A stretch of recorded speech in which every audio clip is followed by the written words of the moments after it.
Hello, welcome to the very first episode of Doctor Who, The Complete Review. Now, before I start, I feel bad to import bad news at the start of the series, but during the recording of this episode, there happened to be a microphone problem due to the setup that we're at Media City in Salford, having not previously had any full-on hour-long Skype conversations linking a studio discussion, me in the studio, with Josh in his Skype over at Leamington Spa. And therefore, there's a weird echo effect throughout the whole episode, which looks like I'm talking through a really badly dubbed megaphone. But I'm afraid we cannot do anything about this. I've tried audio removal. I have had top-notch technicians.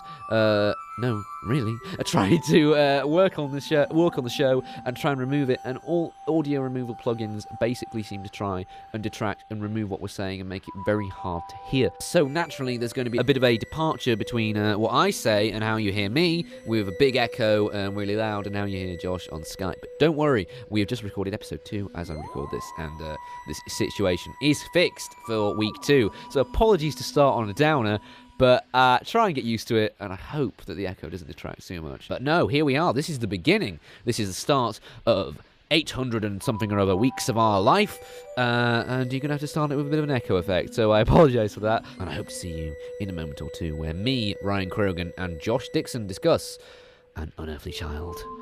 Hope you enjoy. Why, good evening, and welcome to the first episode of Doctor Who, The Complete Review, coming to you live from Media City, UK in Salford and Leamington Spa in Josh Dixon's bedroom. Say hello to me, Josh. Hello. Hello. Now, you may be wondering what this is all about, so instead of me saying it, because I've said it enough, I'm going to get Josh to say why we're here today. We are here because we are recording a review blog of every Doctor Who episode ever.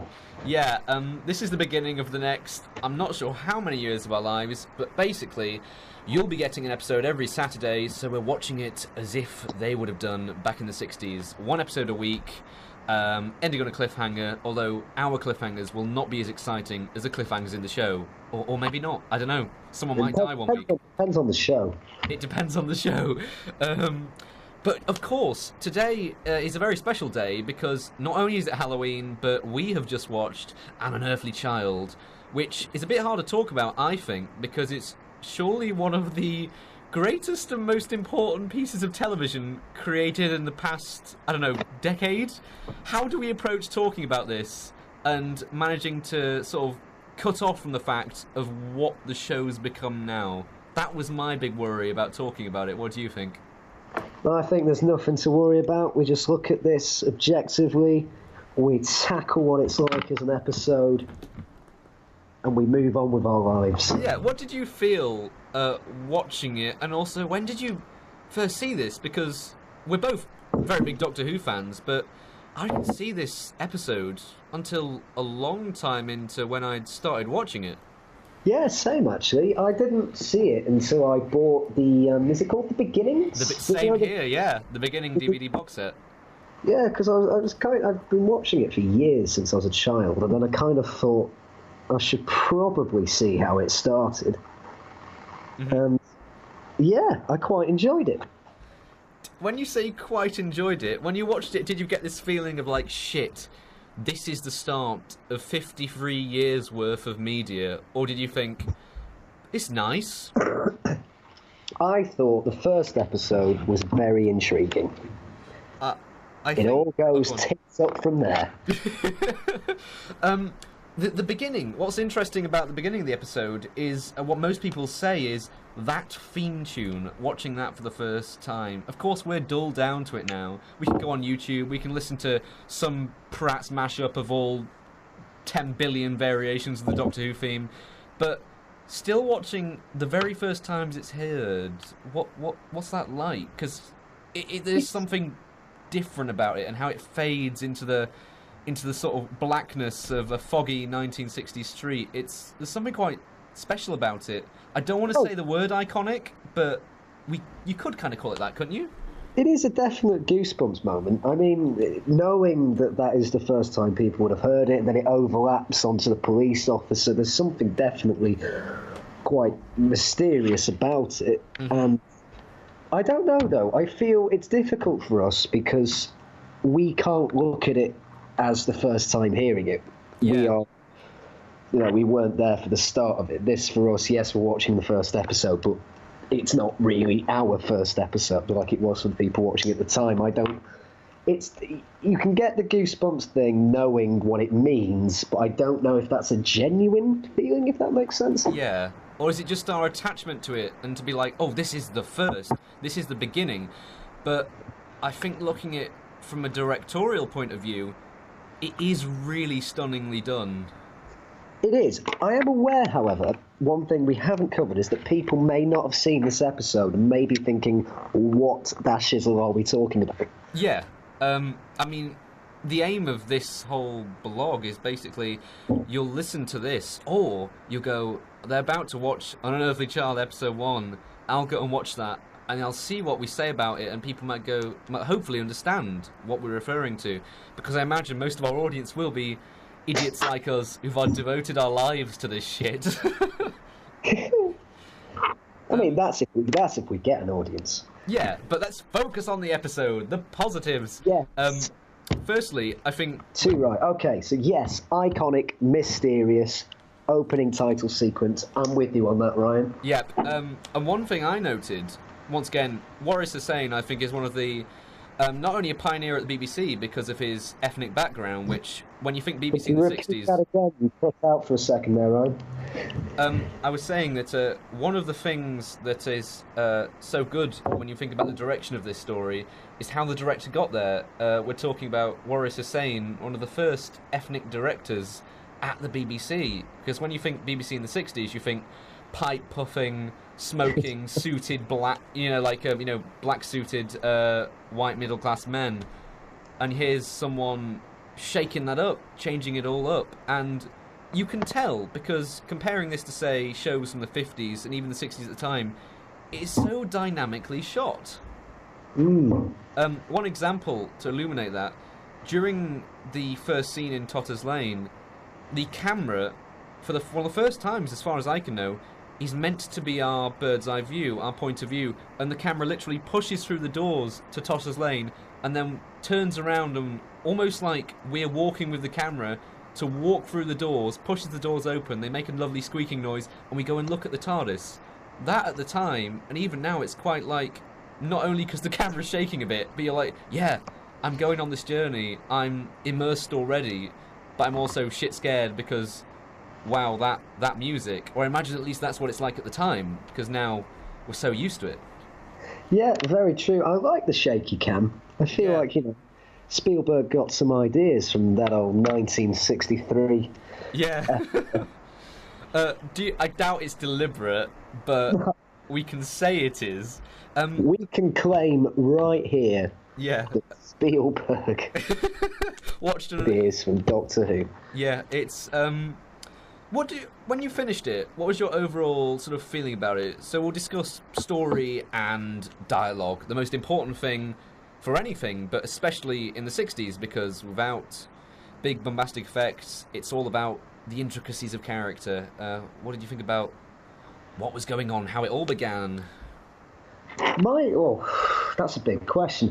My thoughts are, firstly, it's not like any other episode. For example, they have flashbacks.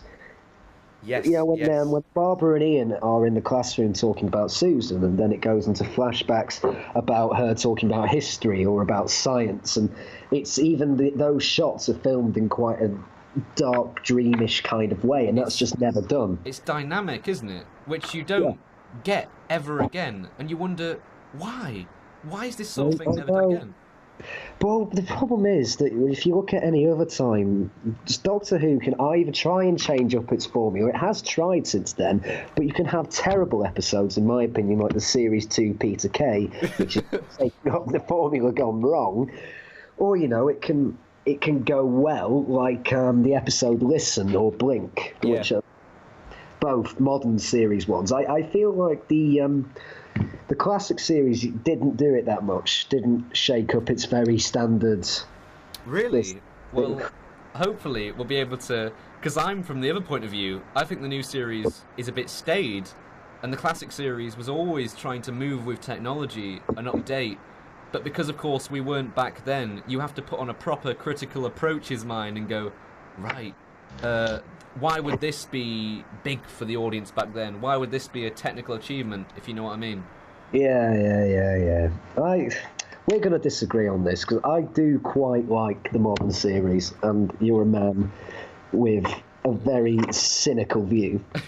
Well, let's get back to episode Yeah, let's get back to this. One thing I was going to say, when you mentioned those flashback sequences, what I like is how, going back to, I think it's only right to focus on the direction of it, the way the camera literally forces itself far too close to Susan's face. It's like we're literally interrogating her, and you can see her discomfort, and what I must say, the performances from everyone in this episode are just pitch perfect. I don't know what you think. No, I think the performances are great, and it's one of the... It's a shame, really. It kind of ruins Susan's character, but you feel she is, in this episode at least, someone you can sympathise with. Yeah. She has dimension in this one before she just, screams all the time. Well, it's interesting, because we're about to see how Susan's character develops, and we'll hopefully see this bit more to her than just a screaming damsel, but you're right, she's never this good again. No. Which is sad. But speaking of performances, what do we think of sort of everyone individually? So Ian and Barbara. Their performances are nearly perfect. I mean, they just seem like genuine human beings. I think their actual character comes into a bit of question. When you think about it, it's a bit weird. Yeah. They follow this young girl to her supposed house just because they think she's a bit odd. Mm-hmm.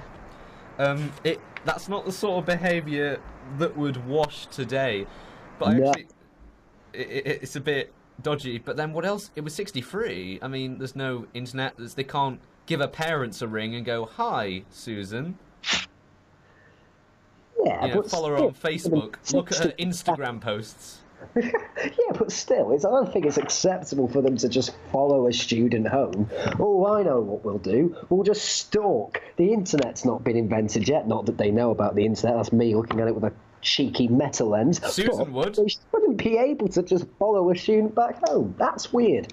Yeah, but if you say this student lives in a junkyard... In a junkyard? Maybe they'd be a bit concerned. I think it can be justified, but a line I got, which I think perfectly justifies this, and also sets up, I think, what Doctor Who is really about from the very off, is where Ian says to Barbara when they're in the car, "You can't justify curiosity." Yes, and it's the classic meddling companion. That's the first time you see it. Exactly, and what's interesting is, I honestly think every character in this episode is written to the point where by the end of it, they've been on their own journey, you know what they're about, and you can't wait to see what they do next. That for me is brilliant writing, and that's why I think this has held up 53 or so years on since original broadcast. Yeah, and the chemistry between Ian and Barbara is there, and even there's the dynamic between the Doctor and Susan. It's one you're not sure about whether you like it yet or not, but it is strong. You could tell that the actors were excited about what they were doing, and they're really playing off each other, and there is something magical about watching that, definitely. Yeah. One thing, to talk about Susan, because I think it's important, the episode is about Susan. It's called An Unearthly Child. Yeah, but many people, they either say it's about Ian and Barbara, or it's about Susan, but it's not at all about the Doctor. Well, I think part of the reason for that is because in this one, the Doctor, because it's not a typical, wow, let's go travelling, oh no, there's monsters at every corner. It's not one of those. The Doctor is presented more as almost the villain of this, I'd say. He's definitely the villain. Yeah, exactly. If you view the episode with a classic formula of who's the protagonist and all of that, the Doctor is definitely the villain, and the TARDIS is presented as something quite sinister. And Yeah. Susan says lines like, let them go, and they're like, let me out of here. And it's not the same as the typical companion walking into the TARDIS and being like, oh my god, this is amazing. Yeah. This is wrong. And that's quite dark and unusual. And I think that's why this sort of episode, however much they say, oh, it's going to be a brand new show next year, there will never be the chance, and they never will do this again. This is one of a kind, and why it's so standout.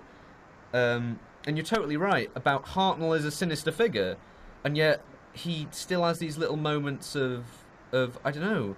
He's totally cut off from the surroundings. He's in his own little world. Like, there's lots of shots of him where Ian and Barbara are talking to him, and he's just staring off into the distance. Or where, for example, he's like picking up a frame and looking at it when Ian's trying to talk to him, or looking at a piece of pottery. It's he I don't know, he's trying to distance himself from them, and yet he's being dragged into it, and you can see that by how it's shot, by how the actors move. It's a lost art, I think, in television today, and it just makes it all that more impressive.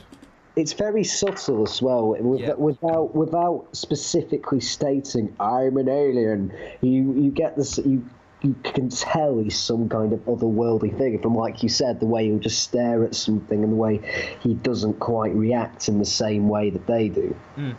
It's very clever. I think. Oh, go on. That was it. That was my. I was going to say one of my favourite moments is. Well, let's go back actually. Let's talk about Susan. As we were saying, she's the main focus of the episode. I think Susan gets that perfect mixture here of sinister, of awe, what a poor girl, and also intrigue. It's all in there. There's that moment where they say, "Oh, we'll see you tomorrow, Susan," and she just turns and says, "I expect so." Yeah, you're a bit like, all right then. I know that's so subtle. Like you can either read it as a snarky comment or she's a bit more detached than others. And it's the way it's performed. Caroline Ford is great in this. Once again, it's definitely her best performance. Which kind of negates the other 40 or so episodes we're about to watch. I know. But a great moment, I think, about how subtle that is, I expect so. You can interpret it with kind of a bit of sadness. Yeah. Because in the TARDIS, when he's like, if we let them go, we can never... The Doctor's like, if we let them go, we have to leave and we can't come back. And she's genuinely quite horrified about that. Yeah. It's quite sad in the sense that when Susan says, I expect so, she genuinely believes that she might never come back. And that's quite painful for her. And again, that's why this episode is brilliant. Because all of that is contained in just one line and it's so subtle. Exactly. But it's really quite... And I'm glad that Susan's story ends in the way it does. I won't spoil it here, but I think it's good that that's the way it ends for her, because you can tell that she doesn't really want to be travelling anymore.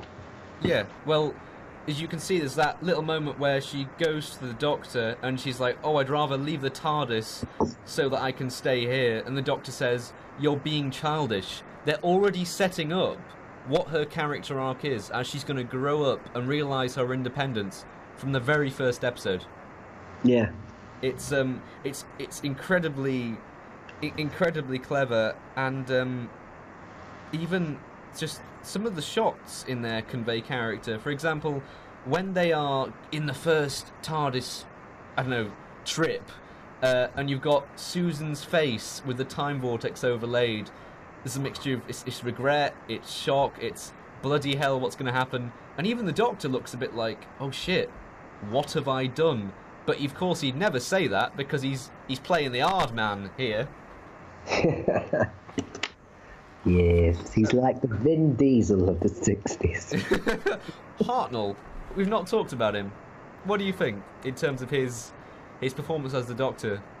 I like his performance. It's very intriguing, but you can't like him in this episode. Can you not? No, I don't think you can. I don't think you could like him when you first watched it. Mm-hmm. knowing who he actually is, that's the thing with this episode. It's all about hindsight that completely changes the way you view it. Yeah. In hindsight, knowing that he becomes a nice guy, his little comments about how, they don't understand, and what he really means is, how stupid they are because they're human, they can't comprehend the TARDIS, and all of that is quite funny. Mm-hmm. But if you're watching it for the first time, you kind of just think, who is this guy? Why is he being such a dick? Why is he in a machine that won't let them out and, knocks Ian to the ground when he touches the console? It's stuff like that. I don't think he's very likeable. He's intriguing, but he's not likeable. He's not a nice person in this particular... True. I mean, conventionally now, if you're writing his character for television today, you compare him to the sort of anti-hero is... he's a bad guy, but you'll see little moments where he'll make a joke or he'll be arsey and you're like, I love to hate you. So, I mean, I don't want to bring this out there, but the Heisenberg of the 60s? You know what I mean? It's that sort of dynamic. Yeah, you are intrigued and pulled in. As episodes go on, he moves away from that. But I think, from this episode alone, I think he is that. He is, but... I think there's more villain than likable, if that makes sense. Yeah, I don't like him. I like his performance, but as a character, I don't particularly like him in this episode. He's a well-written character, of course, but I imagine just you're on... Whose side are you on? Are you on Susan's, Ian's and Barbara's, or the Doctor's? You've already answered part of that. I'm personally... I mean, I like Ian and Barbara. They are lovely. They're so real, aren't they? Yeah, I guess I have to be on their side because they're the most sort of lovable. But also I'm on Susan's. I think that the episode sets up the Doctor to be such an enemy that it's impossible to be on his side. Yeah. It's because it's not written through a lens where you're focusing on the Doctor. He's sort of a side point. He's more something that affects the people you should be focusing on, which is Susan and Ian and Barbara. Yeah, it's very interesting in that respect, because when everyone says, what's the first episode of Doctor Who like? All these preaching to the converted, and they expect, when they see the title, An Unearthly Child, it's the Doctor, and we're going to see him as a little boy. That's what you'd think looking back at it. But it's mostly about Ian and Barbara making a decision like one night and just going, I'm going to randomly check this out because I'm curious. And if, as I said, if there's anything that sums up Doctor Who, it's that. It's just people being curious, asking questions, finding stuff out, and ending up unravelling something, as Barbara says, that is best left alone. Yeah. Well, the thing is, if they weren't curious, it would have just been Susan keeps on going to school, doesn't do particularly great. It would have been class. It would have been. I've still not seen that. That's a discussion for another time. Yeah, you've not enjoyed it, but...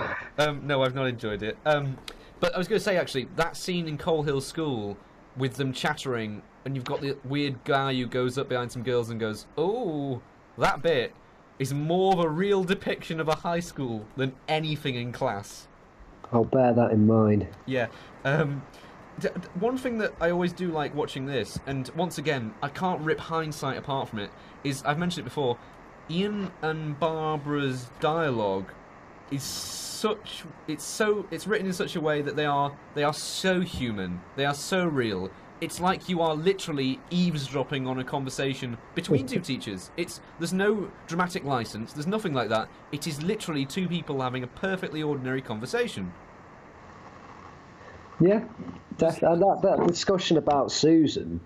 Yeah, it's not that exciting. I mean, again, in hindsight, it is because you know who Susan is. But it's just like they're having a discussion about an odd pupil, but you're completely attached. It's something quite remarkable and convincing in the way they portrayed it, and you're instantly you're drawn in. Yeah, I think eavesdropping. You feel like you're eavesdropping is the best way to describe it. Yeah. It's that scene, and also the way it's shot. We always sort of go from the side and see the room as a whole. When it's never like dramatic big close-ups going, oh, what's this? And it's also interesting. there's every line in here which sort of, I know, portrays an emotion. None of it is done with any hyperbole like you would today. Like, this is the most terrifying day of my life. It's just, let's go and have a look at this pupil. It's the difference between how well written something can be and also intriguing, but also feels so real. And I feel Doctor Who gradually loses that as the years go on, which is a sad thing, I think, which you can only get when you're watching this episode. Yeah, absolutely, and yeah, it's a shame, but it makes it more of a standout episode. I don't know, if every single episode was like this, would that kind of lose its sort of magic? Yeah, that is quite an interesting question.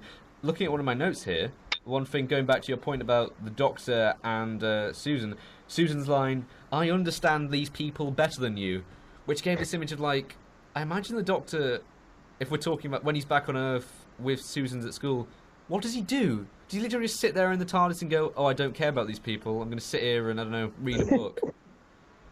It's really true, and it's already lining up. The Doctor is this total outsider, but eventually he'll grow to love humanity, which, I don't know, every character has a start, and to see that start, even though it's not saying, "I am iconic" in capital letters, which is maybe where hindsight comes in. I don't know. Would you be so blown away by it at the time? Oh, this is the hindsight debate again.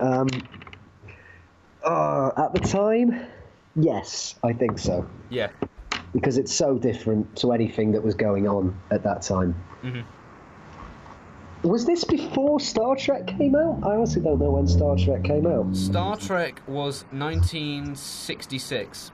Started There you go. This is a massive pioneering movement in the science fiction genre. Probably, other than Quatermass, the first and definitely the most successful. Then yeah, I think you'd be mad not to be blown away. Yeah. Are you blown away now? I'm blown away by that being such a standout episode. Yeah. It is just, everything is, I don't know, it's hard. This is what my worry was coming into the studio to talk about this. I cannot critique this in any way. I cannot say there's anything that I go, "Oh, that's a bit off, that's bad." Everything hits, which normally, the first episode of a TV show, that never happens.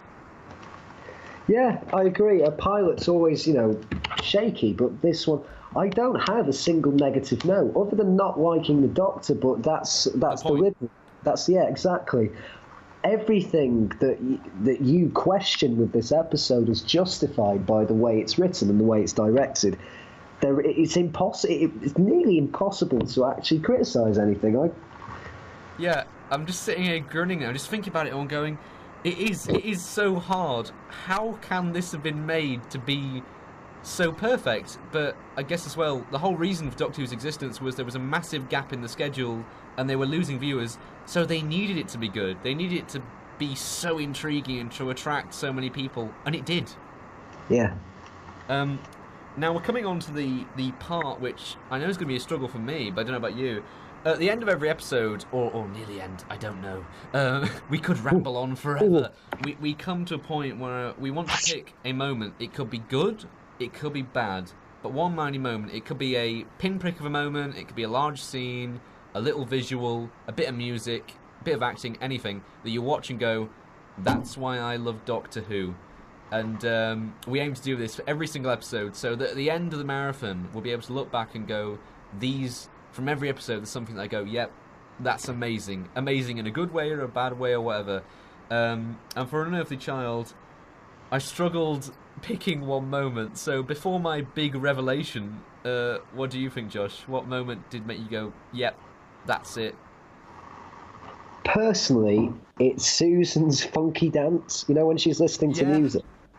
It's that kind of quirky element in an episode that makes it so good.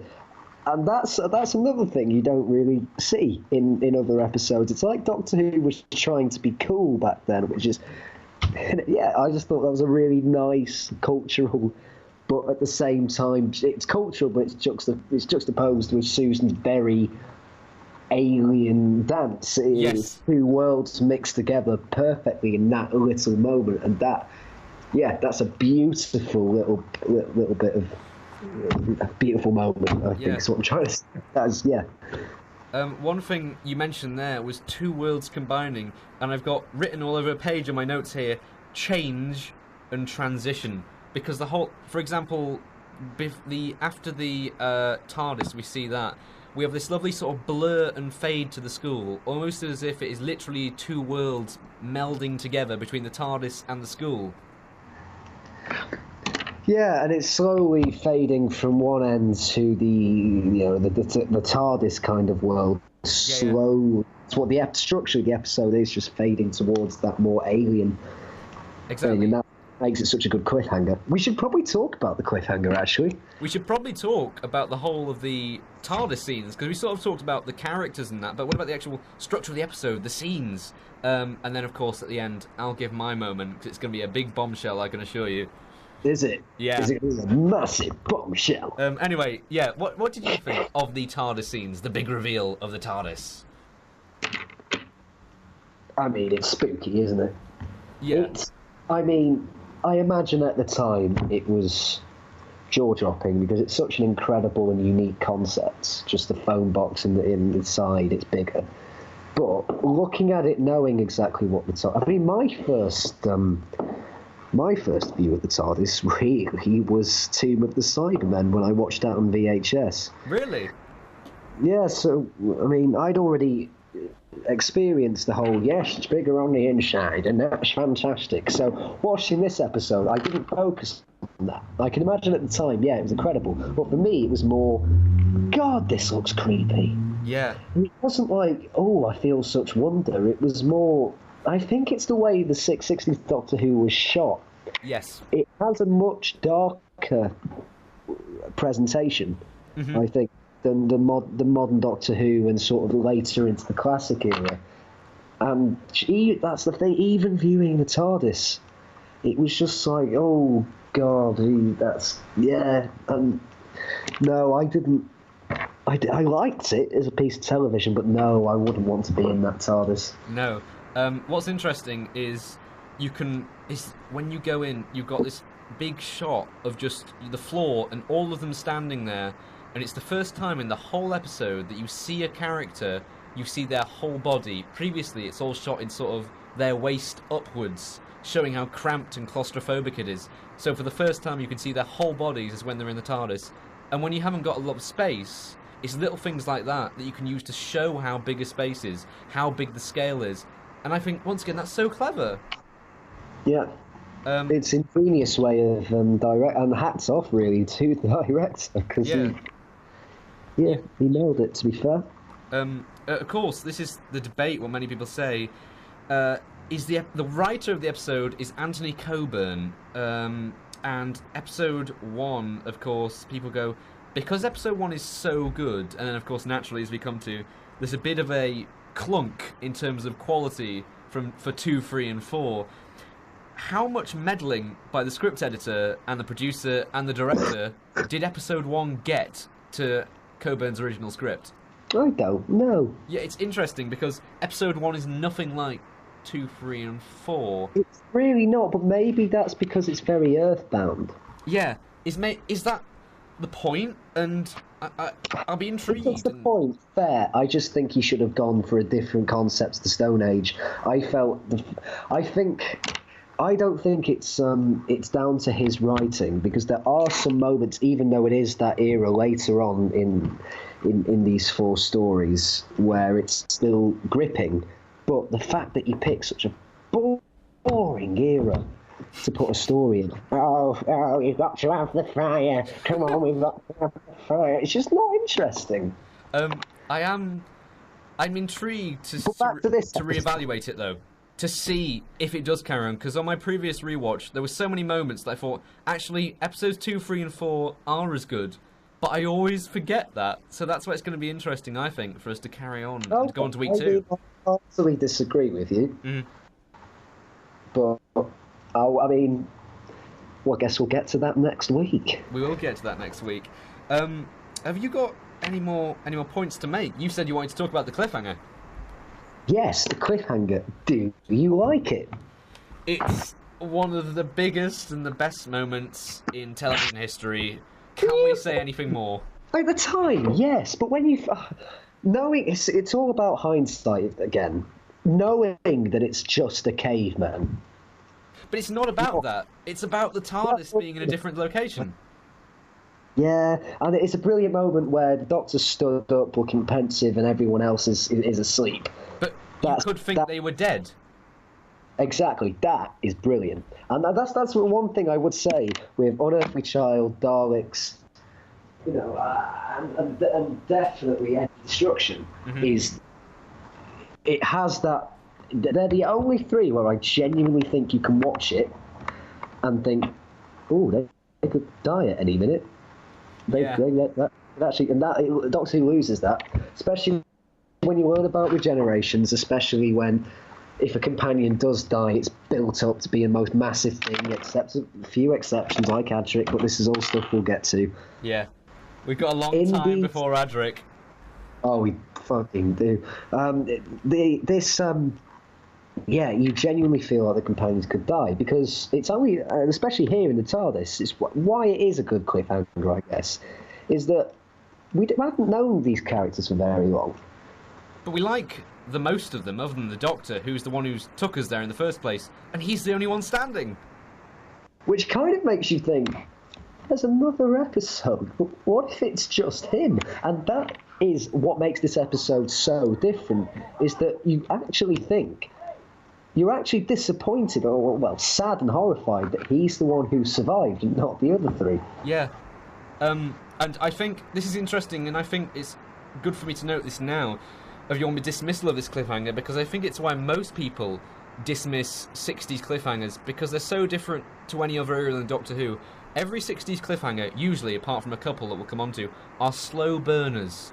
You will literally, they'll stop for a moment, they'll hold, and they'll let the drama take control, and it'll sort of fade out, and you'll be left questioning it. But it's not a, oh my god question, it's a question moment. You know, it sort of slides through. And the whole point of this cliffhanger, I think, is not because the caveman is an ancillary part to it. It's just, what? It's in a different place? And there's someone coming over the horizon. Andy and Barbara and Susan could be dead. What's going to happen next? I agree, and I think maybe I'm being a bit harsh. I think you are. About the fact that it becomes a caveman, just because I don't like the Stone Age thing. But no, I agree, it's a good cliffhanger. Arguably one of the best due to the TARDIS thing. But is that because it's a cliffhanger, or is that more a testament to the fact that this is the TARDIS taking off for the first time?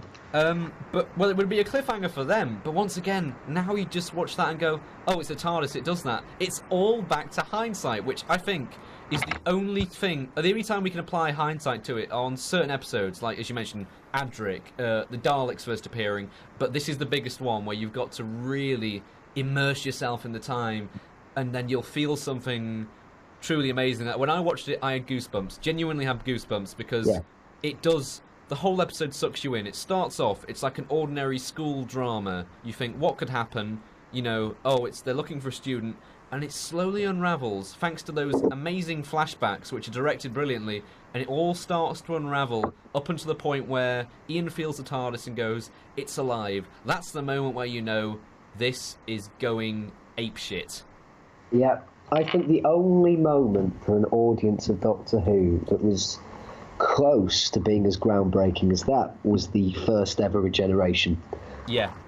Other than that, it's never been quite as groundbreaking and surprising. And that's why it's a brilliant episode. I mean, we are going around in circles and just saying, it's amazing, but honestly, we say there's nothing bad about it. No, not really. Not really? Oh, what's the not well, really? The problem is, I don't want to talk about it like it's perfect, but... Yeah, same here. That's my worry, as I said, coming here and basically going...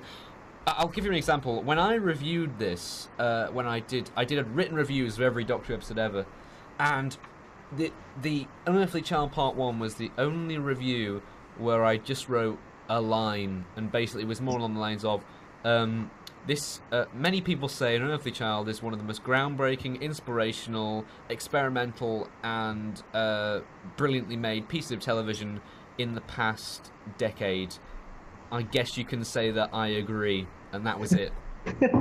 Because you cannot write about this because of hindsight, because of what's happened since, and also because everything in it is just right. Yeah. It's Makes our job a bit tough. What?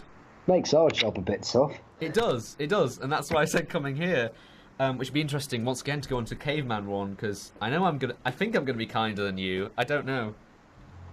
I think it's probable. But no.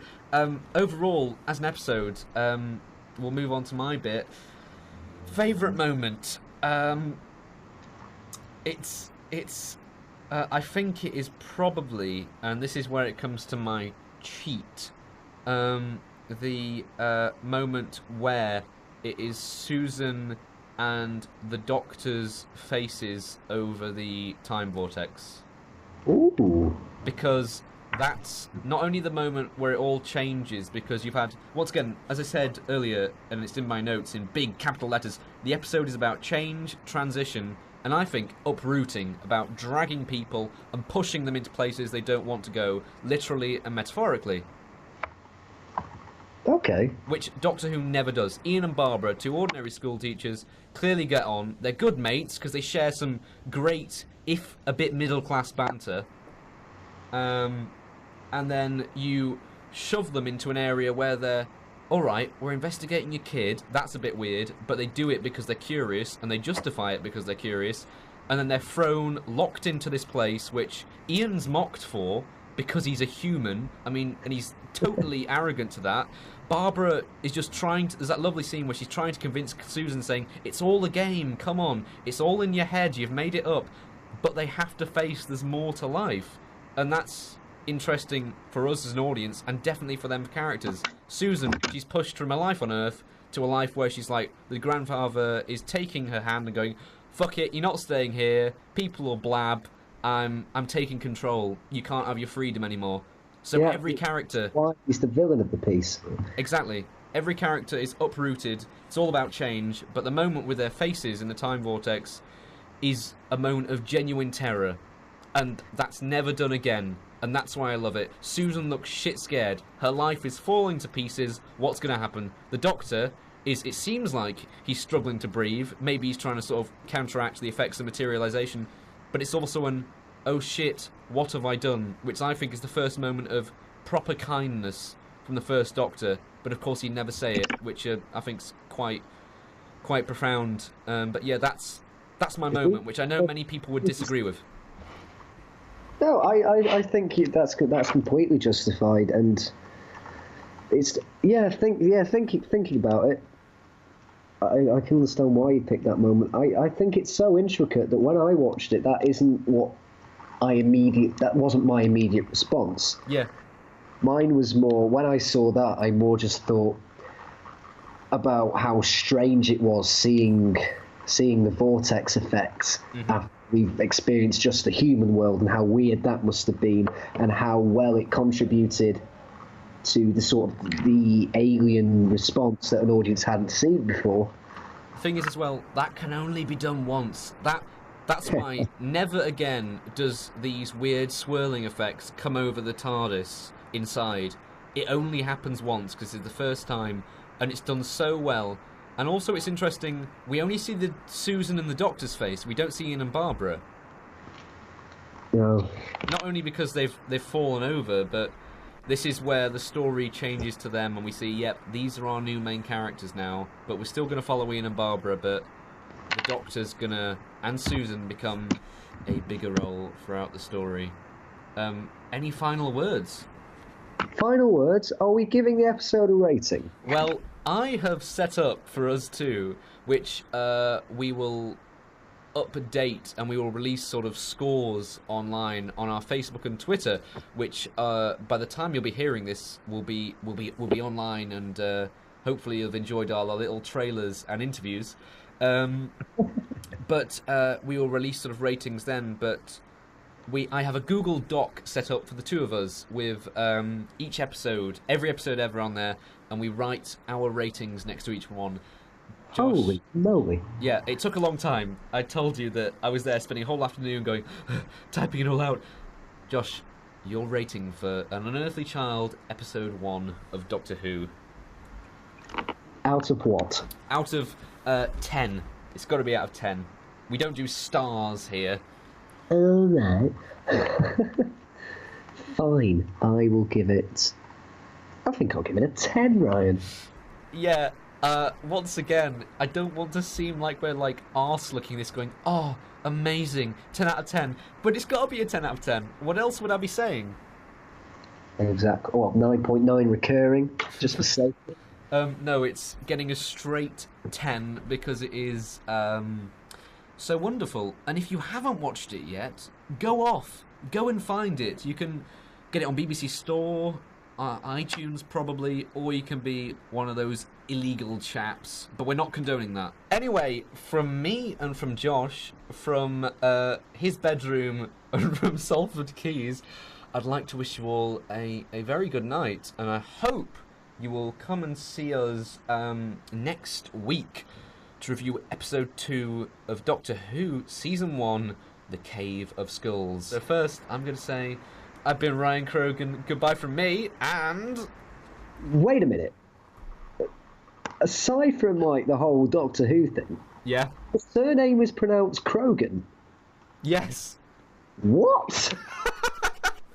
It's not Croughan. I thought it was Croughan. No, everybody mispronounces it. Croughan or Croughan. It's Croughan. Now you know. I mean, yeah, okay, on that bombshell, I'm Josh Dixon. Good. On that revelation, good night. Good night.